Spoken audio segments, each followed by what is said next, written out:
बाळूमामाच्या नावानं सांग भलं. आज आपण संत बाळूमामा यांच्या 2026 ते 27 या भागणुकीबद्दल ऐकणार आहोत.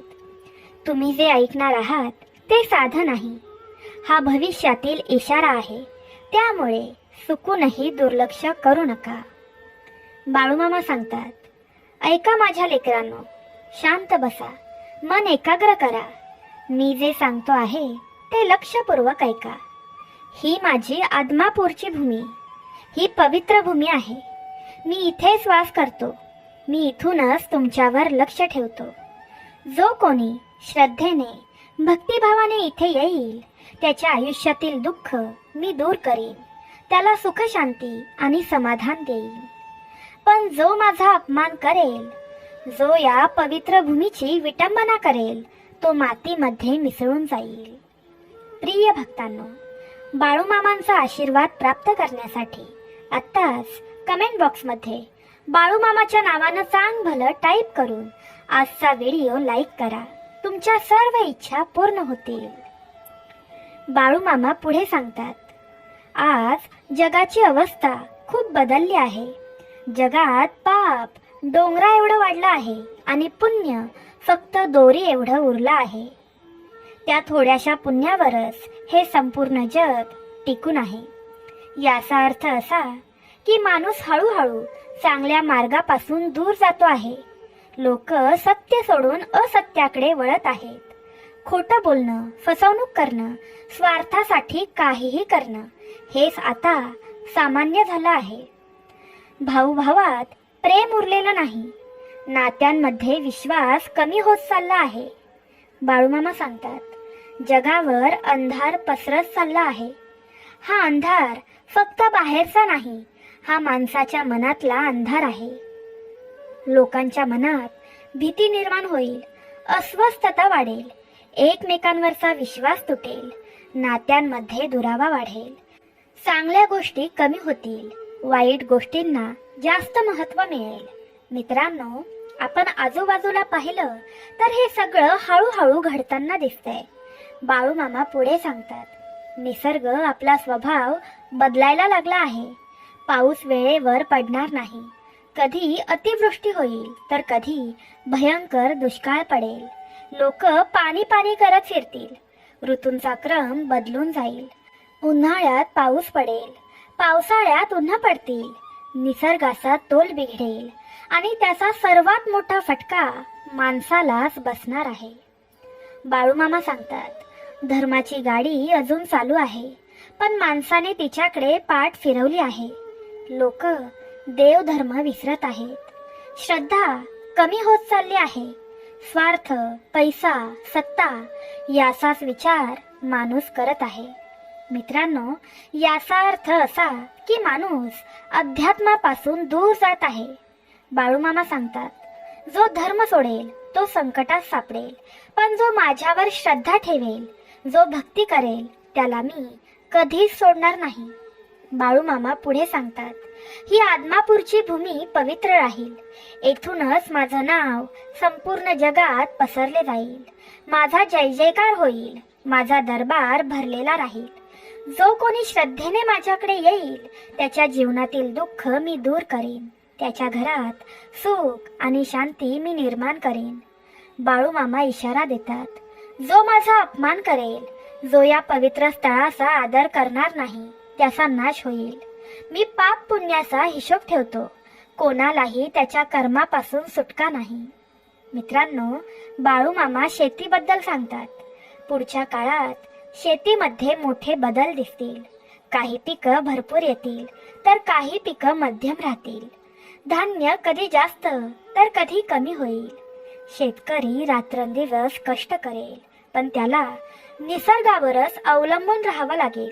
आणि शेवटी बाळूमामा सांगतात, ही फक्त सुरुवात आहे. पुढे अजून मोठ्या आणि भयानक गोष्टी घडणार आहेत. म्हणून सावध राहा, श्रद्धा ठेवा आणि धर्माच्या मार्गावर चालत राहा. बाळूमामा सांगतात, ऐका माझ्या लेकरांनो, मी तुम्हाला शेतीबद्दल सांगतो. पुढचा काळ हा शेतकऱ्यासाठी सोपा राहणार नाही. शेतकरी रात्रंदिवस कष्ट करेल, घाम गाळेल, मेहनत करेल, पण त्याच्या कष्टाचं फळ नेहमी मिळेलच असं नाही. पाऊस वेळेवर पडणार नाही. कधी खूप जास्त पाऊस पडेल तर कधी पूर्ण दुष्काळ पडेल. शेतकरी आभाळाकडे पाहत राहील, पण निसर्ग त्याच्या मनाप्रमाणे वागणार नाही. पिकांची स्थिती बदलत राहील. काही पिकं भरपूर येतील तर काही पिकं मध्यम राहतील आणि काही वेळा पिकं पूर्णपणे नष्ट होतील. जमिनीतील धान्य कधी उदंड पिकेल. तांदूळ, गहू, मूग, तूर, सोयाबीन ही पिकं भरपूर येतील, पण काही काळानंतर त्याच पिकांचं उत्पादन कमी होईल. धान्यांचं प्रमाण कधी जास्त तर कधी कमी होईल. बाजारात कधी भरपूर माल असेल तर कधी तुटवडा निर्माण होईल. धान्याचे भाव स्थिर राहणार नाहीत. कधी भाव खूप वाढतील तर कधी अचानक घसरतील. शेतकऱ्याला योग्य भाव मिळणं कठीण होईल. वैरणीचं महत्त्व खूप वाढेल. ज्याच्याकडे वैरण साठवलेली असेल तोच सुरक्षित राहील. वैरण सोन्यासारखी मोलाची होईल. म्हणून सांगतो, धान्य आणि वैरण जपून ठेवा. वेळ आली तर तेच उपयोगी पडेल.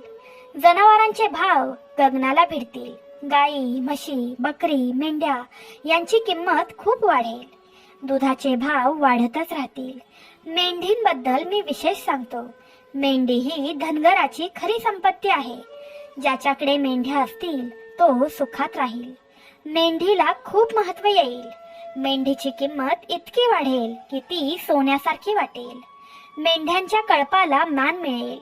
त्यांची काळजी घेणारा माणूस सुखी राहील. मेंढीपासून नवीन पैदास निर्माण होईल. नवीन जाती तयार होतील.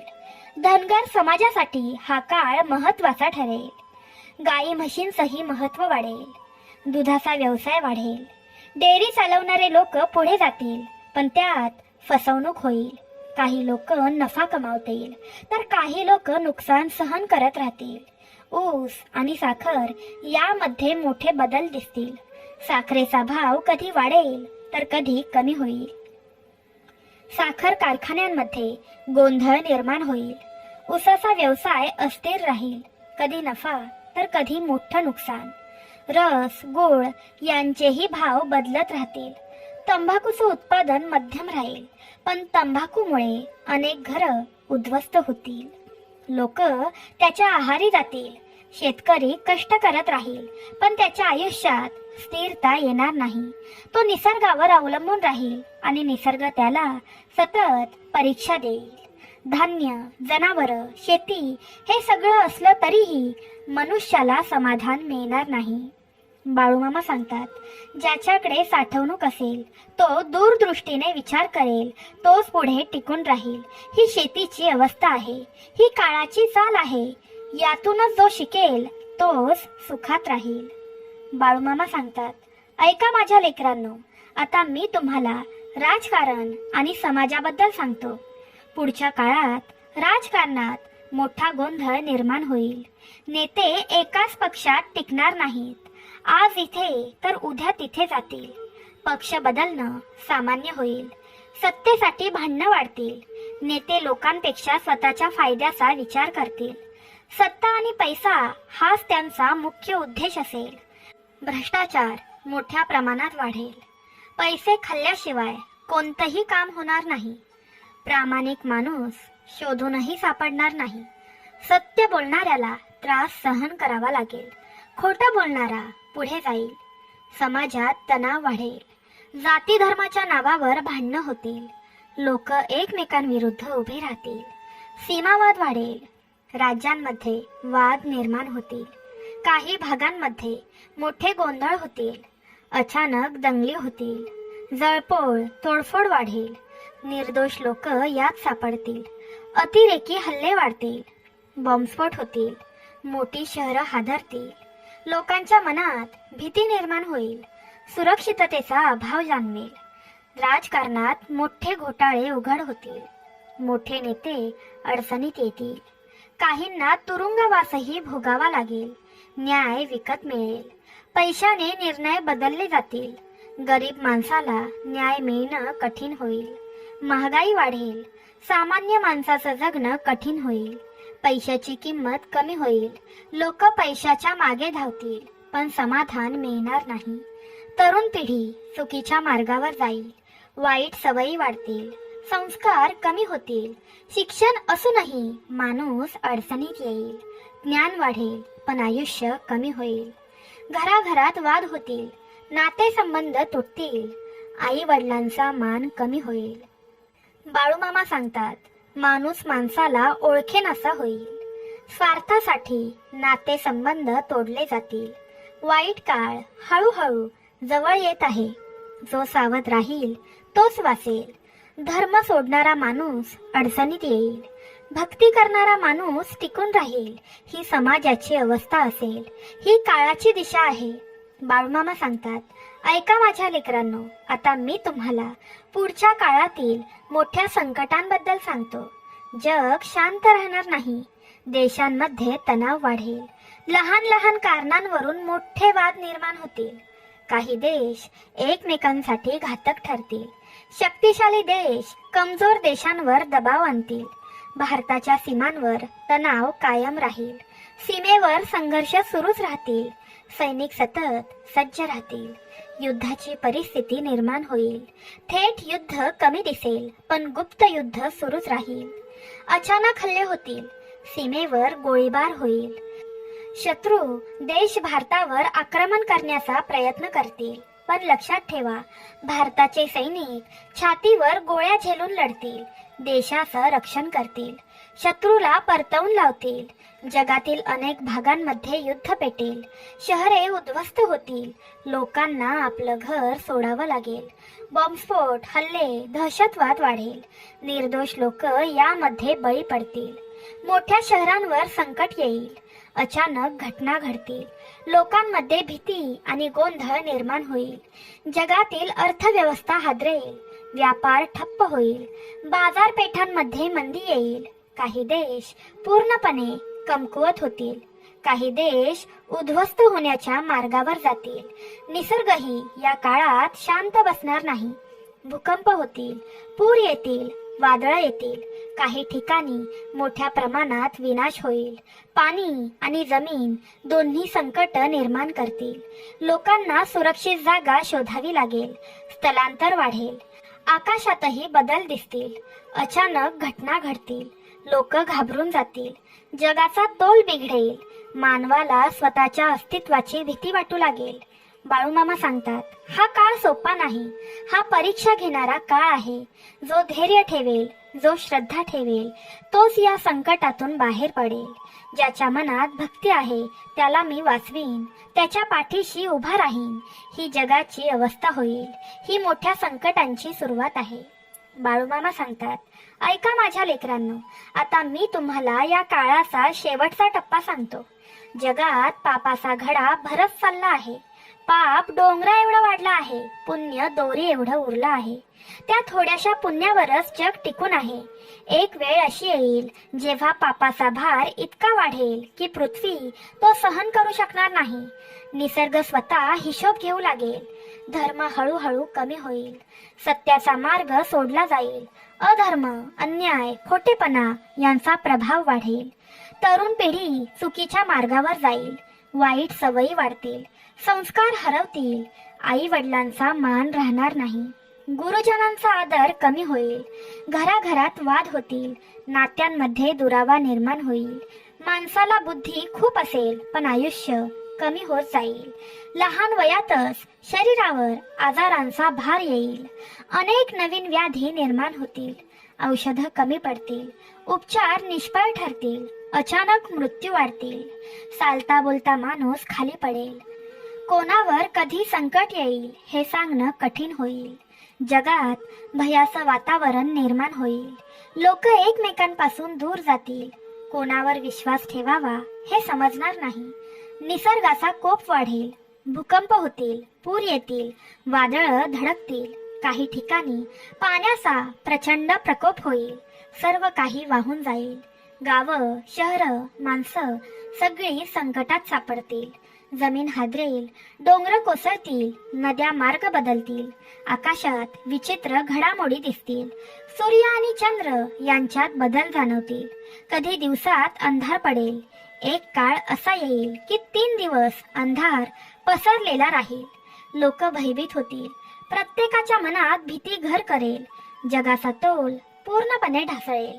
मानव स्वतःच्या अस्तित्वासाठी धडपडेल. बाळूमामा सांगतात, हा काळ प्रलयाचा संकेत आहे. ही शेवटची चाहूल आहे. पण माझ्या लेकरांनो, सगळं नष्ट होणार नाही. ज्याच्या अंगी श्रद्धा आहे, जो धर्माच्या मार्गावर चालतो, तो वासेल. ज्याच्या मनात भक्ती आहे, त्याला मी सोडणार नाही. त्याच्या पाठीशी मी उभा राहीन. त्याचं रक्षण करीन. म्हणून सांगतो, गर्व करू नका. मी मोठा असं म्हणू नका. अहंकार सोडा. लहानाचा आदर करा. मोठ्यांचा सन्मान करा. नम्रतेने वागा. सत्याच्या मार्गावर चला. धर्म पाळा. चांगल्या कर्मावर विश्वास ठेवा. लोभ, राग, मत्सर यांना दूर ठेवा. माझ्यावर श्रद्धा ठेवा. भक्ती करा. मी तुमच्या सोबत आहे. ही माझी अंतिम वाणी आहे. ही माझी शेवटची भाकणूक आहे.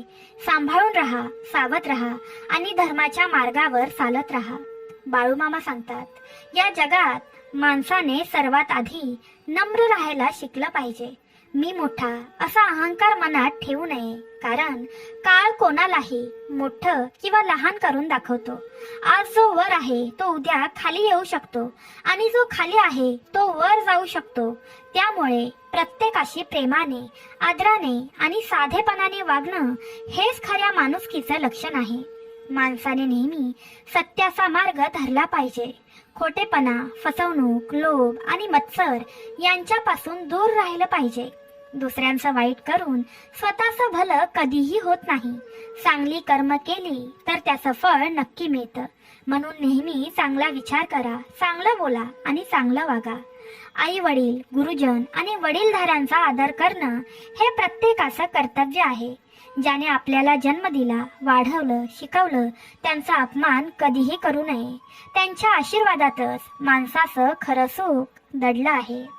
बाळूमामा सांगतात की ज्याच्या मनात भक्ती आहे, श्रद्धा आहे आणि जो इतरांना मदत करतो, तोच मला प्रिय आहे. केवळ नावाने भक्त होऊन उपयोग नाही, तर कृतीतून भक्ती दिसली पाहिजे. जो गरिबाला मदत करतो, दुःखी माणसाच्या पाठीशी उभा राहतो, प्रामाणिकपणे जगतो, तोच खरा भक्त आहे. लोभ आणि पैशाच्या मागे अंधपणे धावू नका. पैसा आज आहे, उद्या नाही. पण चांगली कर्म आणि चांगलं नाव कायम राहतं. म्हणून आयुष्यात समाधान ठेवा. जे आहे त्यात आनंद मानायला शिका. माणसाने निसर्गाचा आदर केला पाहिजे. निसर्गाशी खेळ केल्यास त्याचे परिणाम भोगावे लागतात. म्हणून पाणी, अन्न, जमीन यांचा आदर करा आणि जपून वापरा. बाळूमामा सांगतात, ज्याच्या अंगी श्रद्धा आहे, जो धर्माने चालतो, जो दुसऱ्याला त्रास देत नाही, त्याच्या पाठीशी मी कायम उभा असतो. संकट आलं तरीही मी त्याला सोडत नाही. म्हणून माझ्या लेकरांनो, भक्ती ठेवा, सांगुलपणा ठेवा आणि सत्याच्या मार्गावर चालत राहा. मी तुमच्या सोबत आहे. तर लेकरांनो, ही होती संत बाळूमामा यांची पवित्र भाकणूक आणि आपल्यासाठी दिलेला गंभीर इशारा. या सर्वातून आपल्याला एकच शिकायला मिळतं की माणसाने नेहमी सत्य, श्रद्धा आणि चांगुलपणाचा मार्ग सोडू नये. तुमचं काय मत आहे मला नक्की कमेंट मध्ये कळवा. आणि आजचा हा व्हिडिओ तुम्हाला आवडला असेल तर कमेंट बॉक्स मध्ये बाळूमामाच्या नावानं सांग भलं लिहायला विसरू नका. तुमच्यावर बाळूमामांची कृपा नक्की राहील. हा व्हिडिओ तुमच्या नातेवाईकांपर्यंत आणि मित्रांपर्यंत जरूर शेअर करा. कारण योग्य वेळी मिळालेला हा संदेश कोणाचं तरी आयुष्य बदलू शकतो. अशाच भक्तिमय आणि प्रेरणादायी व्हिडिओंसाठी आपल्या चॅनलला नक्की जोडा. शेवटी एवढंच सांगतो की श्रद्धा ठेवा, चांगलं वागा आणि देवावर विश्वास ठेवा. बाळूमामा तुमच्या पाठीशी आहेत. धन्यवाद.